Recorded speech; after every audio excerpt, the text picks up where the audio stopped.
వీడిని అరెస్ట్ చేయాలంటే వాడు కులం సమస్య వస్తుంది. కులం ఎందుకు సమస్య వస్తుంది? ఒక 3 ఏళ్ల ఆడబిడ్డని రేప్ చేసి చంపేస్తే కులాన్ని వెనకేసుకొస్తారా మీరు? ఏం మాట్లాడుతున్నారు మీరు?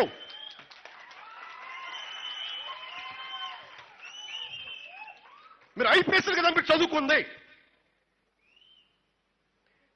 ఇండియన్ పీనల్ కోడ్ ఏం చెప్తుందో మీకు? భారతీయ శిక్షణ స్మృతి ఏం చెప్తుందో మీకు? క్రిమినల్స్ని వెనకేసుకు రమ్మని చెప్తుందా మీకు?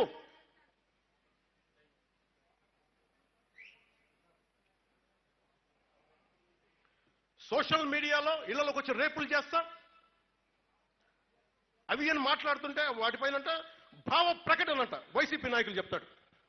భావ ప్రకటన తెగేదాకా లాక్కండి, తెగేదాకా లాక్కండి. సహనం ఎంత ఉందో ఈ ప్రభుత్వానికి, తెగింపు కూడా దానికి 10 ఎక్కువ ఉంటుంది. గుర్తుపెట్టుకోండి. అధికారంలో ఉన్నాం కాబట్టి సంయమనం. శాతగా కాదు. పోలీసు అధికారులు కూడా చెప్తున్నాను, డీజీపీ గారికి కూడా చెప్తున్నాను, ప్రజల ఆవేదనను మీకు తీసుకొస్తున్నాను.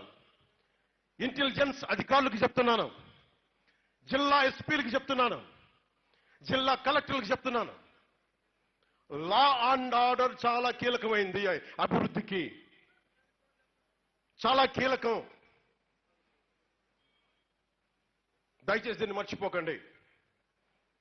10 సార్లు దీన్ని చెప్పించుకోకండి మా చేత. మా బంధువండి, మా రక్తం అండి అంటే మడత పెట్టి కొట్టండి వాళ్ళని తప్పులు చేస్తే. నేను వెనకేసుకు రావట్లేదు కదా ఎవరిని. నేను వెనకేసుకొస్తున్నాను ఎవరన్నా. ఏం పర్లేదు వింటూ నువ్వు అది నీ అక్కను నీ తల్లిని రక్షించుకోవాలి కదా నాన్న. ఎంత నిస్సహాయత. హోమ్ మినిస్టర్ అనిత గారు కూడా చెప్తా ఉన్నాను, మీరు మంత్రి, మీరు హోమ్ మినిస్టర్, నేను పంచాయతీరాజ్ శాఖ మంత్రిని, నేను అటవీ శాఖ మంత్రిని, పర్యావరణ శాఖ మంత్రిని. హోం మంత్రి శాఖ మీరు బాధ్యత వహించండి. నేను హోంశాఖ తీసుకున్న పరిస్థితులు వేరుగా ఉంటాయి. గుర్తుపెట్టుకోండి.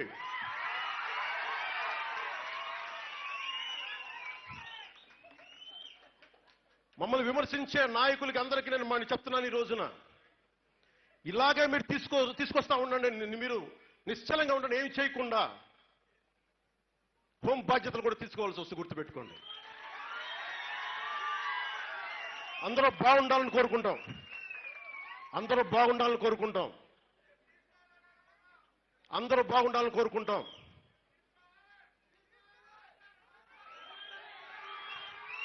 అందరూ బాగుండాలని కోరుకుంటాను. అందరూ బాగుండాలని, ఆగండి ఒక నిమిషం, అందరూ బాగుండాలని కోరుకుంటాను. రాగానే ఒకటే మాట చెప్పా, ఇది ప్రతీకార ప్రభుత్వం కాదు అని. కానీ చేతగాని ప్రభుత్వం నేను చెప్పాల. గుర్తుపెట్టుకోండి. ఎందుకంటే మీరు గతంలో లాగా నోటుకొచ్చినట్టు మాట్లాడితే ఇంక వింట నాకు కూడా ఓపిక పోయింది. ఇంకా నాకు కూడా మీరు అంటారు కదా ఏం చేస్తామని, వెయిట్ చేయండి.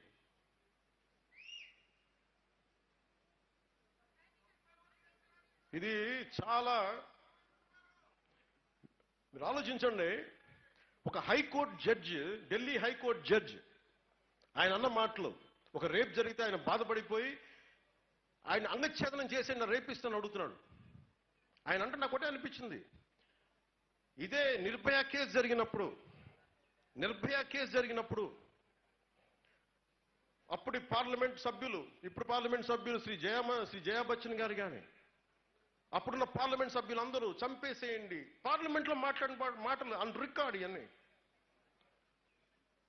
అలాంటప్పుడు సింగపూర్ తరహాలో చిన్నపాటి శిక్షగా కేనింగ్ పెట్టాలి.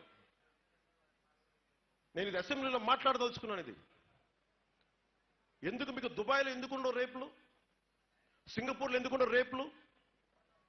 ఇలా సోషల్ మీడియాలో పోస్టులు పెట్టగానే ఇంట్లోంచి లాక్కొచ్చి కొట్టి కేసులు పెడతాడు. అందువల్ల ఎవడు మాట్లాడడానికి భయపడతాడు. ఇక్కడ ఏదైనా మాట్లాడితే ఇంట్లోకి వచ్చి నీ భార్యను రేప్ చేస్తాం, నీ బిడ్డలను రేప్ చేస్తాం అంటే భావ ప్రకటన స్వేచ్ఛ అంటది. అది వీళ్ళు మాట్లాడేది. ఇలాంటి మాట్లాడుతున్నప్పుడు నాయకులకి 3 ఏళ్ల పసికందులు రేపులు చేయరా? ఇలాంటి నీచులను ఎంకరేజ్ చేస్తే 3 సంవత్సరాల పసికందులు రేపులు చేయరా? ఏదైనా మాట్లాడితే వీళ్ళు మన కులం కాదండి, ఇష్యూ అవుద్దండి, వాడు మన మతం కాదండి. మరి ఏం చేయాలయ్యా మేము? క్రిమినల్స్ని వదిలేయాలా రోడ్ల మీదకి? ఇది ప్రజలందరూ మీరు ఆలోచించాలి. ఇది నాకు జరగవచ్చు, ఇంకొకరు జరగచ్చు, ఇంకొకటి జరగదు, మనందరికీ జరిగినట్టే. ఇది ఇంత మాత్రం ధైర్యం లేని కాడికి ఎందుకు పోలీసు ఉండటం? బాధ్యత కదా పోలీసుకి. రాజకీయ నాయకులు, ఎమ్మెల్యేలు అందరూ ఉన్నారు దేనికి? ఓట్లు అడగడానికా? బాధ్యత నిర్వర్తించడానికి కాదా? ఇది అందరూ ఆలోచించాలి. నేను అడగలేక కాదు, నేను తీసుకోలేక కాదు. హోంశాఖ, నేను హోంశాఖ తీసుకున్నానంటే మటుకు పరిస్థితులు చాలా చాలా వేరుగా ఉంటాయి. మీకు ఎలా ఉండాలంటే ఇలాంటి క్రిమినల్స్ కి ఉత్తరప్రదేశ్లో యోగి ఆదిత్యనాథ్ గారు చేసినట్టుగా చేయాలి మీ అందరికీ. అప్పుడు కానీ మీరు మాట వినరు. అప్పుడు కానీ మాట వినరు. ఇంకా అలాంటి పరిస్థితిని నెట్టేస్తున్నారు మమ్మల్ని అందరినీ. మిమ్మల్ని మీరు కంట్రోల్ చేసుకుంటారా? మీరు ఆలోచించుకోవాలి ప్రతి ఒక్కరు. డీజీపీ గారు కూడా మీరు ఛార్జ్ తీసుకున్నారు. ప్రజలు మమ్మల్ని తిడుతున్నారు బయటకు వస్తే. ఇంటెలిజెన్స్ అధికారులు కూడా చెప్తున్నాను, మమ్మల్ని తిడుతున్నారు. మేము మీకు వెరీ క్లియర్ కట్ ఇన్స్ట్రక్షన్స్ ఇచ్చాం. ఆడబిడ్డల మాన ప్రాణ సంరక్షణలకి మీరు బాధ్యత తీసుకోవాలని. గత ప్రభుత్వంలో ఉండకూడదని చెప్పాం.